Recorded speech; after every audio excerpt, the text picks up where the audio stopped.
Welcome to Whitetail Rendezvous Podcast. This is Bruce Hutchin, host and executive producer.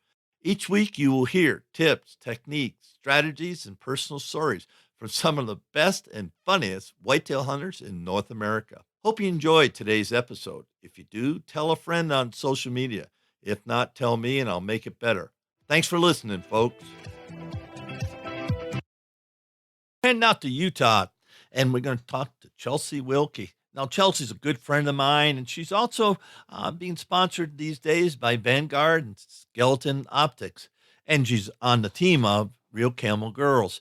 What's all that mean? Well, Chelsie is one fine huntress. She's a lady of the outdoors, and she loves to hunt with her husband over there in central Utah.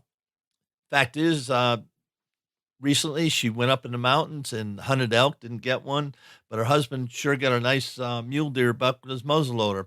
And she's going to go out this coming Saturday, and that would be October 22nd. And she's going to hunt up a fine mule deer for herself. Chelsie brings a lot to the game, a lot to the table, and you're going to enjoy our discussion about women in the outdoors with Chelsie Wilkey. Welcome to another episode of Whitetail Rendezvous. This is your host, Bruce Hutchin, and we're heading out to Nephi, Utah. Now, wait a minute. What's that with that? That's not whitetail land, but it's Chelsie Wilkey's land, and she is sponsored by Vanguard and Skeleton Optics, as well as being on a pro staff for Real Camel Girl. Chelsie, welcome to the show. Thanks. Nice to be back. Hey, it is. And folks, it was just coincidence, but today on Facebook, Chelsie and I became friends a year ago. So, as we were talking about it, a year goes really fast because here we are again, and we're going to do a follow-up interview with Chelsie because she's really been busy in this past year, and I just wanted to touch base with her and see what was going on. And we're going to kick the show off and chatting about women in the outdoors. Chelsie, take that away. So I kind of started this whole journey. I've hunted my whole life, but I started this whole journey about a year and a half ago with sharing my views about hunting and stuff on social media. I then applied for a team member position with Real Camel Girl, and we actually just celebrated our 1 year as team members, I think 2 weeks ago. So it's all kind of come really fast. And in that year, big things have happened. I've been to SHOT Show. I've met some amazing people and some amazing women that also share my same views. And to meet women that share the same passion as I do is kind of incredible because we're far and few between. Let's talk about those passions. Where does your compass take you in the world of women in the outdoors? So with that, I just like to kind of do my own thing and then share it with everybody else. I don't really ever have a game plan when I go out. Like this weekend, I don't really have a game plan. I'm just going to take my gun and see what happens and then share my struggles, my successes with everybody. And that way we get talking and we can learn from each other. And that is what it's kind of all about, is kind of learning from each other, because as women, we don't have the same equipment made for us as men and all that. So we kind of figure out how to make stuff work. And it's nice to talk with each other to kind of get an idea of how everybody else does it. Let's go back to what you said earlier. Women who think the same way I do. Now, is that specifically in hunting or is that in women in the outdoors? Kind of help me understand what you mean by that. So it's just kind of everything in general. They have the same wildlife conservation views. They love that they know where their food comes from. Their meat is fresh. They love the experience as well. It's not just about going out and harvesting an animal. It's about going out and enjoying it. They kind of have the same view that they feel at home when they're out kind of adventuring. Anything else? Just about that. I mean, it's just the same. They feel the same way in their heart as I do. And it's nice to meet other people that feel that same way. Let's stay right there because I know Kirsty Pike and a year or so ago, she wrote a blog on her site about the bashing that women get. Now, I don't get bashed. Doesn't happen to me. No, do I put a lot of grips and grins on? Yeah, when I put something down, yeah, there they are. But why are women just completely, trying to rip each other apart? And they're still women, but they have completely opposite views, but they're mean. I mean, they're ugly. I mean, it's ugly. It is ugly. And, women, like if you post a picture of you with your animal that you've harvested, for some reason, people view it as so different than when a guy does it. And I mean, I've gotten death threats before just because I posted a picture of a spike that I harvested with a muzzleloader. It's just, I don't get it, but women are vicious. And when one person starts commenting, it's just like everybody flocks. All the anti people flock, and it's really hard. There was a post the other day. Jana Walker posted. She posted a picture of her teaching a kid about how to clean an animal, and the comments on it were horrible. Some of my team members on Real Camel Girl tagged us in it, and we kind of filtered in a few positive thoughts to kind of break it up, because it was just comment after comment of horrible comments about this little girl. She was like 10. I don't know how old she was, but she wasn't very old. And I'm like, guys, it's okay. It'll be okay. You do you and you worry about you, but she's learning something that will help her the rest of her life right now. And it's pretty amazing. But people are ruthless, and it's kind of scary. Yeah, I think it really is. And while you were chatting there, I thought about the farm ladies, not that long ago, 50s, 60s, even into the 70s. They killed everything that they ate. I mean, if it was a farm animal, chicken's head comes off, the pig comes apart, the rabbits come apart, the cows come apart. If the husband brought home some game, well, he dressed it in the field, but still it was a family affair, and they kept the tallow. I mean, they used every single part of that, and it's just like Native American people. They used every single part of that animal, and nothing went to waste. And I No. can't. I'm trying to get my arms around why women are just so, be it me, uh, ugly, you call it what you want, on for other women, doing what they've done for ages, literally decades and decades and decades. And it's just social media, I guess, has blown it up, and they go, "Oh, that's terrible." Well, excuse me, you know, don't eat meat. That's okay. If you want to be a vegetarian, go be a vegetarian. But the thing I don't understand, I guess it comes down, and you said it well, you be me and I'll be, you be you and I'll be me. And, that's the way it is. But at least respect me. You don't have to Yep. like what I do. You don't have to appreciate it, but at least respect me as a woman. That's my thought. Yep. Am I off base? Am I off base there? No, not at all. And we've had people come to us all the time as a team with Real Camera Girl wondering, like, how do you handle them? And the easiest way to handle it is just to delete the comment and block them. Don't feed their fire. Don't fuel them with anything else. Just delete the comment and block them. And then that way, there's one less comment on your feed that's hateful. And, if you don't keep fueling them, then they won't keep coming back. Yeah, because I understand from one friend, a guy friend, he says it's really, really crazy with the vegans because they'll come in cloaked or whatever you want to call it. Say, oh, this person's really good. And then all of a sudden, something, a harvest photo, they're dressing, taking the game apart, and they'll just completely blow up. And it's just, Yep. it's a war, in my opinion, especially for ladies. It's really a war. It is. It is. And it's just crazy how a simple photo can blow up and become something that it's not supposed to be. I mean, we're posting photos of our harvest because we're grateful for them. I mean, that's going to feed us throughout the winter, and these people think that we're murderers. I mean, I could go to the store and buy some beef, but is it going to taste as good as something that I put the hard work in for? Probably not, but it'll still taste good. And people just don't understand that. They don't understand that we work hard for this, and that the pictures aren't meant to be demeaning. They're meant to kind of show thanks that, yeah, look, my hard work finally paid off. My family won't starve this winter. I think of Sam Ayers. He's the host of Living Country in the City. If you haven't been on his show, listen to his show and get in touch with him. He lives literally Hollywood and Vine, and he hunts. In fact, he went up to Montana. I don't think he got an elk, but he had a heck of a hunt. But needless to say, when he's out and he sets up concerts across the country. So I mean, he's with a lot of different people, and they kind of look at him and they say, "Oh, something about meat and stuff." He says, "Yeah, I'm the original. I'm probably the only guy that you know in town that gets his own organic meat."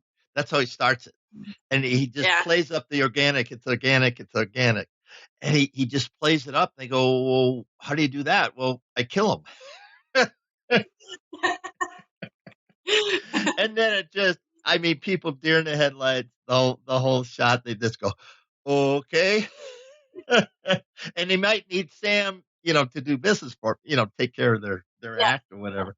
But it's really funny. And he's completely country in the city. And he says it's just a huge struggle. But he says his organic line works really good. I But bet think it about did. it.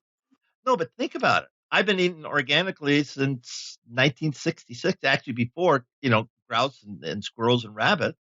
So as a kid, 10 years old, I shot my first grouse. So I've been eating that way for a long time. I don't know if it's good for me, bad for me, but I've been eating organic and my freezer's almost empty. So I got to go whitetail hunting and put some more, Yeah. meat in the freezer. I mean, it isn't so much. Yeah, I've got a couple of trophies, and I like to look at them because they're memorable. I mean, that's why I have Yep. trophies, because those are the memories. I'll pass it on to my grandkids, and they'll go, "Well, Gramps, now tell me about this deer." Then I relive it. It was 22 degrees below zero in Saskatchewan, 5 days in a row.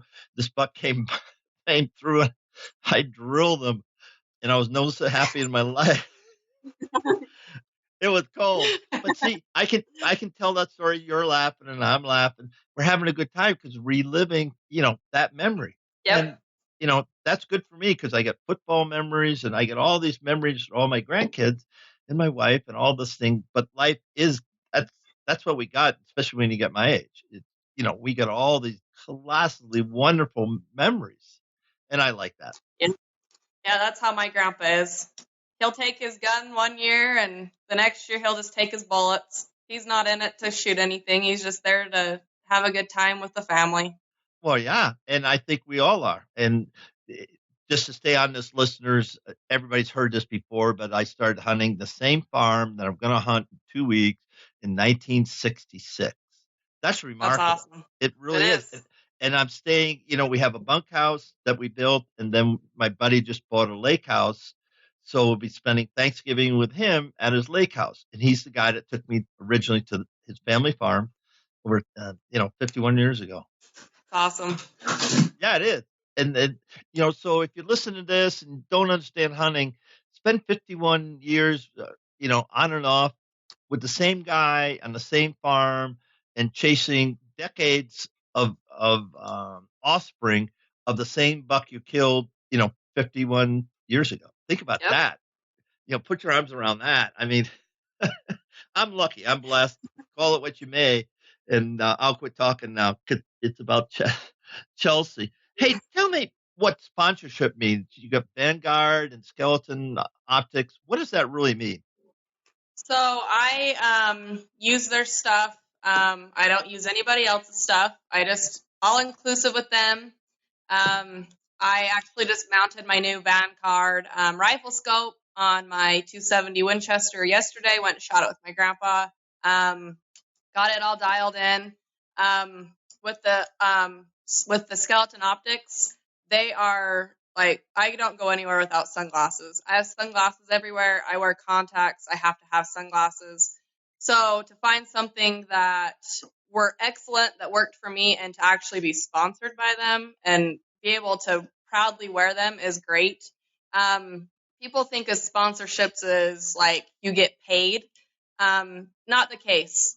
you don't always have to get paid to like a product, and I always get asked, how do you get into something like that? And it's just, if you find something you like, share it. And, sometimes good things come out of it.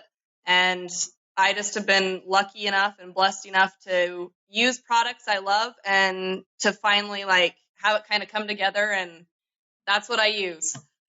Okay, specific promo, Vanguard. How do they get a hold of those? Where's their website? Same thing with Skeleton Optics.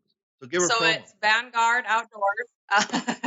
So it's Vanguard Outdoors. They're on Instagram, Facebook, and Twitter. So you can find them all there. They love you to share pictures of them in your Instagram stories. They absolutely love that. Same with Skeleton Optics. It's just Skeleton Optics on their webpage. They're also on Twitter, Instagram, and Facebook. And they absolutely love you to share pictures as well. They want to see you using their products in a unique way. So if you go out and you're out fishing, snap a picture of you using their product, because they absolutely love to see people enjoy their products. And then while we're at it, Real Camel Girl, what do they do and how can people view them? So Real Camel Girl is also on Twitter, Facebook, and Instagram. It's a community for women to share their experiences. We're in the works about talking about an exciting app feature with the Go Wild app. So you guys can share your stories and stuff through there. We're actually going to kind of transition into a community. So we'll still have brand champions, team members, all that to kind of help guide and be role models for you guys. But we want to get into hearing more about other women in the outdoors. We want to kind of connect with everybody. So basically, Real Camel Girl is just a way for everybody that enjoys, picking huckleberries to hunting elk. We can kind of join together and share our experiences. And it's a good, positive community. We're not in it to bash on anyone. There's enough of that. We just talked about that. There's enough of it out there. And that's what Real Camel Girl is about, is to have a positive environment, to know that you can go there and share your experiences and know you're not going to get backlash for it. Thanks so much for that. So, ladies, there's a couple of Real Camel Girls. Check them out and see, if they have something for you. They probably do, but, you make your own decision. But because it's really important for women in the outdoors to support other women in the outdoors. Whether, and I liked how Chelsie said it, you pick huckleberries or, you're skinning out an elk. It doesn't really matter. You're women and you're enjoying the outdoors. So there's the common bond as far as I can see. Yep. It's just, if you enjoy the outdoors, it's a place to be. Well, let's talk about what's coming up on Saturday and, what you're going to do, why you're going to do it, and where you're going to do it. So I have a rifle tag for mule deer, just in the Central Mountains unit, just a general season unit. We went and pulled our cameras on Sunday, and there wasn't a darn thing on them. So my game plan is just to wing. I'm sorry. It was bad. We left the cameras for 3 weeks through the muzzleloader hunt, and my hubby actually shot a pretty nice buck off of the unit that I'm going to go hunt on. He was the second biggest buck we've been watching.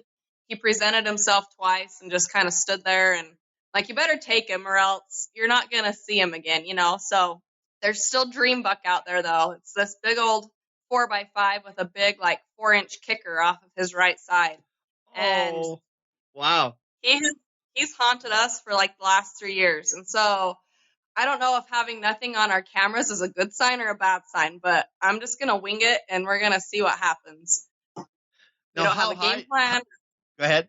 So we don't have a game plan, but we're just going to kind of go up and Friday and kind of see what is going on and see how many people are going to be there. But now, are you hunting east of Nephi or west of Nephi? So it's east of Nephi. So Nephi kind of splits. So the freeway, I-15 freeway, splits it into 2 different units. So there's the Central Mountains East and Central Mountains West units. And so I got a tag for the East unit this year. And let people know, Nephi is 100 miles south of Salt Lake City, or is it further? It's about 120 miles south of Salt Lake City, if you want to be, exact. Basically, it's the dead center of the state. Pretty darn close to the dead center of the state. And basically, when you go east, it's mountains. When you go west, it's desert. So just depends on what you like to hunt. Now, If how you like, how high are you going to be hunting in those mountains? we're not going to be actually too high. I think we're only going to be about like 7,000 feet, which when we hunt elk, we're at about 10,000 feet. So, I mean, it's a big difference, but it's supposed to snow on Friday. So No we're going way. to kind of stay a little lower. Yeah, it's supposed to Oh, snow on Friday. because my daughter lives in Laguna Niguel. This doesn't have anything to do with anything, but it's been 90, 95 degrees in Orange County, for the last week. Um, Just unbelievably hot. And to hear that, oh, snow's coming to the high country because we need some more snow. I mean, mhm. here, because Pike Peak, had some snow. Now it's all gone because we had 70-degree weather. But, we need that. The Midwest is waiting for the next cold front to come through. So, crank the bucks up. That's for Yep. sure. So, okay. So this is all DIY public land, correct? Yep, DIY public land. Like I said, we set out tons of cameras, and there is one little 2 point on it, but I don't even think he's legal. His forks aren't even above his ears, so we're not even going to look at him. He doesn't even count as a buck. So there was, I think, two sets of does and fawns, and that was it on like 5 cameras. Oh my goodness. So yeah, and before that, before the hunt started, we had dream buck on our camera at least twice a week. So Same we don't area? know where he's. Well, Yeah, you same had how area. many seasons? You had archery and muzzleloader season, right?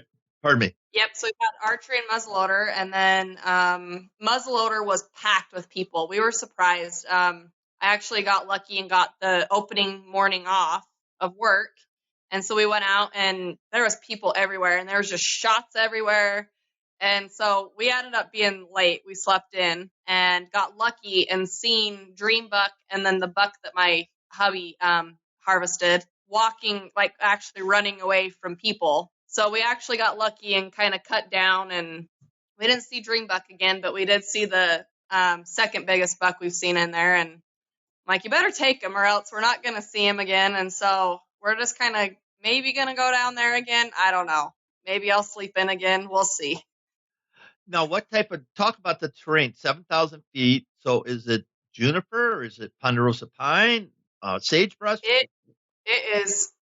So it's just a big old field of sagebrush, and then there's little pockets of oak brush. The sagebrush, I mean, when you think sagebrush, you think like a little 2 foot brush, No, this is like 5 foot stuff that we're walking through. Like you can't see anybody. You can't see 2 feet in front of you. So you have to sit there and listen to hear if you, like hear anything that might indicate there's some deer. So we'll like walk a few hundred feet, listen. I'll kind of jump to see if I can see above it, to see if you can see him hopping through the brush. But I mean, once you get into the oak brush, you can kind of see a little bit better, which isn't much. But when you get into the gullies where the oak brush is at, then that's where that's your chance to actually see something. It's not Now, as like dense and stuff. can you hunt ridges? Or I get the flats where, the sagebrush is. Like, I get that. But sometimes they go up the hills. And can you kind of take your glass and stuff and then just spend time, put your butt on the ground and see what's coming through? Yeah, so we do. We actually have done that, but where the flat is so big that the nearest ridge is like 2 miles away. So Oh my we're goodness. looking at like a little dot. So, and that's why the deer down there is because the oak brush and the sagebrush are so thick that they are hard to get out of there. They just run right around you. So there is a access road that if you just catch the deer moving at the right time, you can see them start moving out of the oak brush to head for water.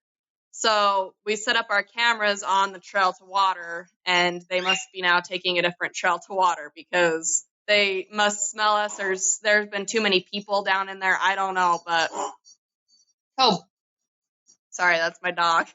That's okay. Think about that. And I'm trying to, draw some parallels for the whitetail hunters that predominantly listen to my show. And so you mentioned water, you mentioned trail cameras on the trails, you mentioned just really bad visibility, visibility that really sucks. So how did you, let's go back to your husband's buck. How were you able to see both those bucks and he was able to get a shot? So we were up on the access road. Like I said, we were late. We slept in like a good 30 minutes late. And, that morning light when it's like not light, but it's not dark. It's just that awkward lighting. It was just light enough that we were looking down into that flat from the access road. And we seen a glisten. So I got out my binoculars and you just seen their antlers turn and the glisten hit them just right. We just got lucky is all. And then we sat there and watched them walk through the sagebrush away from the people that were more south of them and just got lucky to see where they were going and hiding out.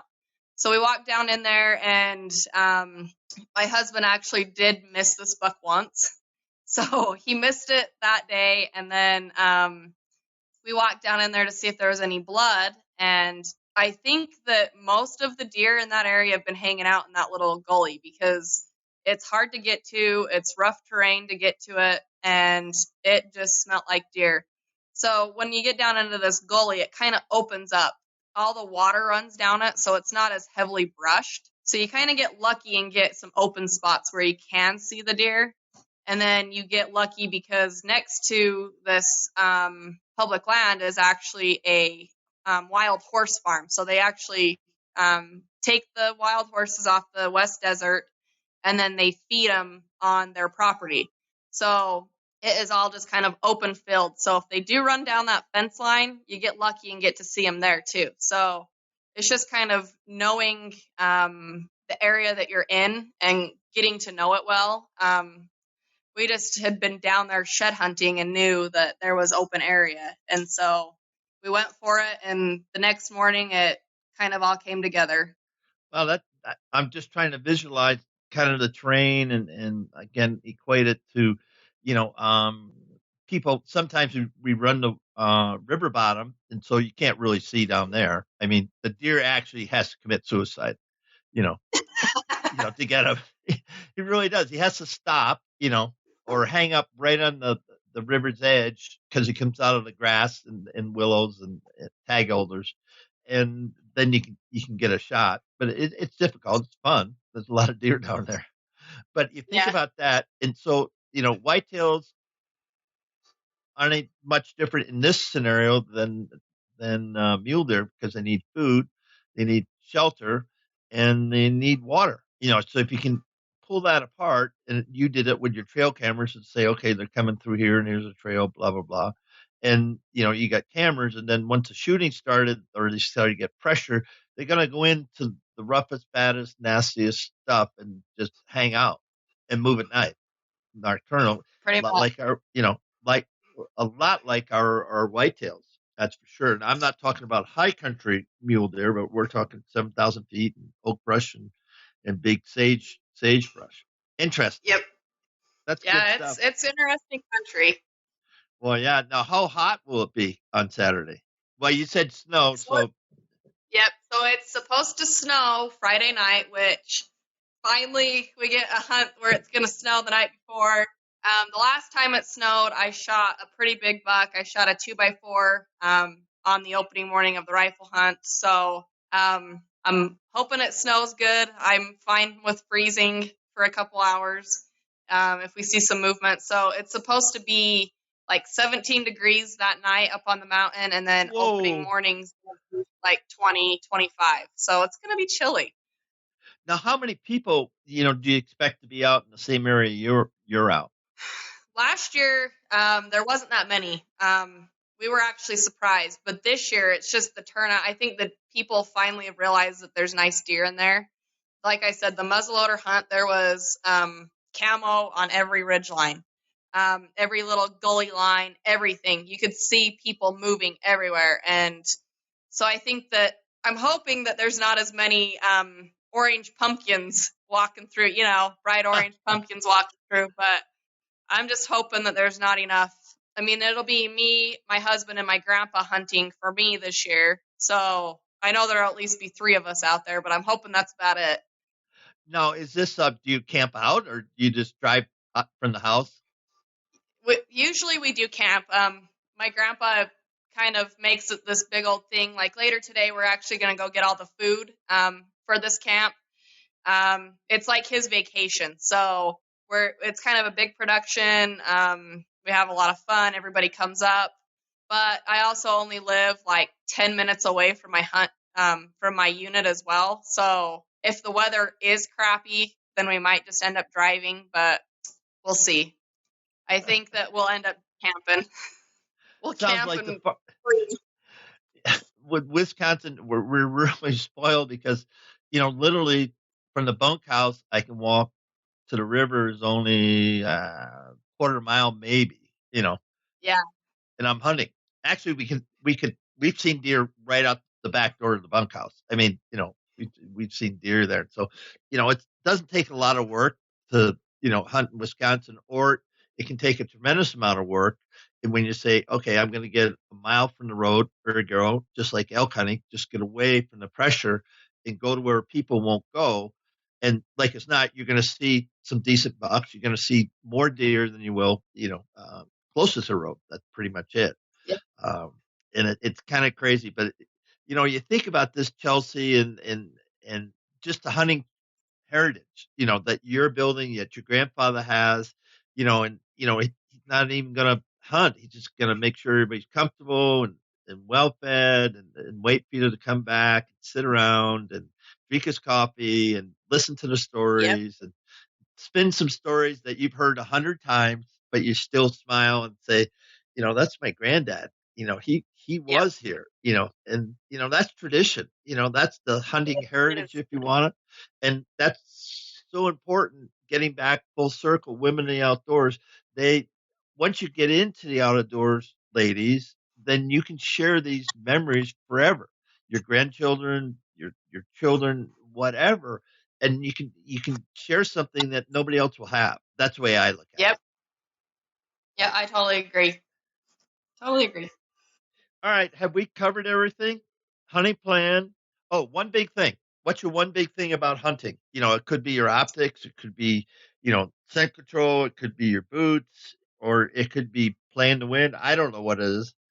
So what's your one big So thing? my one big thing is to always take an extra pair of gloves because 9 times out of 10, I'll get walking through the brush and I will lose one glove every year. I am horrible at it. I've even tried getting the ones that like you can get the little bungee and hook it to your coat. I still lose them. So I always take an extra pair of gloves just because I know that I'm going to lose one. It never fails. I always lose a glove. Now, are you wearing wind stoppers, leather gloves, wool gloves? What do you like? Um, Your go I to like, glove. I usually take a pair of my extra gloves is just those like little cheap cotton gloves.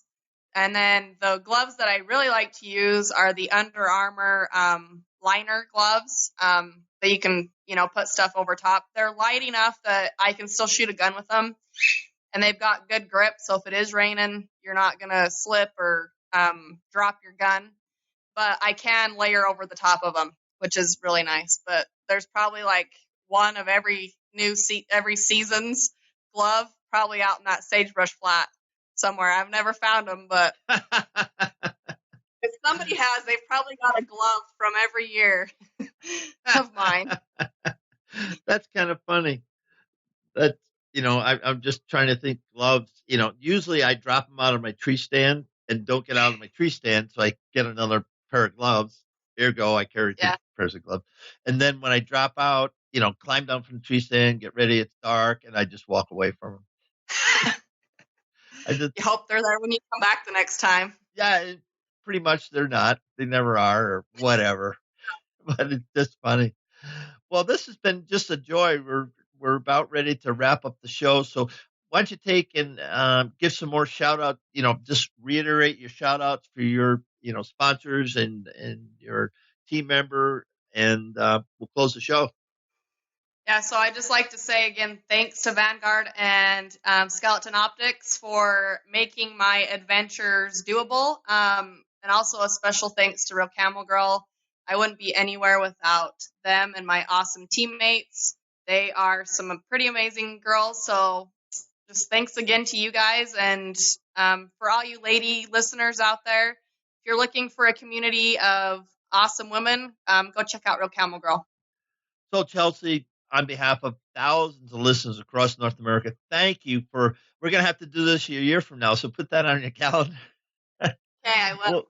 We'll check in with Chelsie, and I look forward to seeing, your grips and grins of your buck you're going to get on Saturday, or the family photo, at camp or around your kitchen table, however that works out.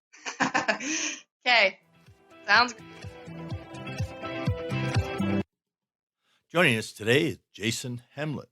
Now, Jason is the host of I Hunt podcast, and the special thing about Jason is he just started hunting about 5 years ago and got a crew together, and they just spin stories and listen to stories and talk about tips and techniques and what it takes to put mature whitetail on the ground.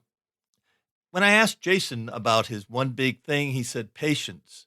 And that has changed over the last 5 years. Patience, number one, in his first year was just get out there and sit in the stand all day.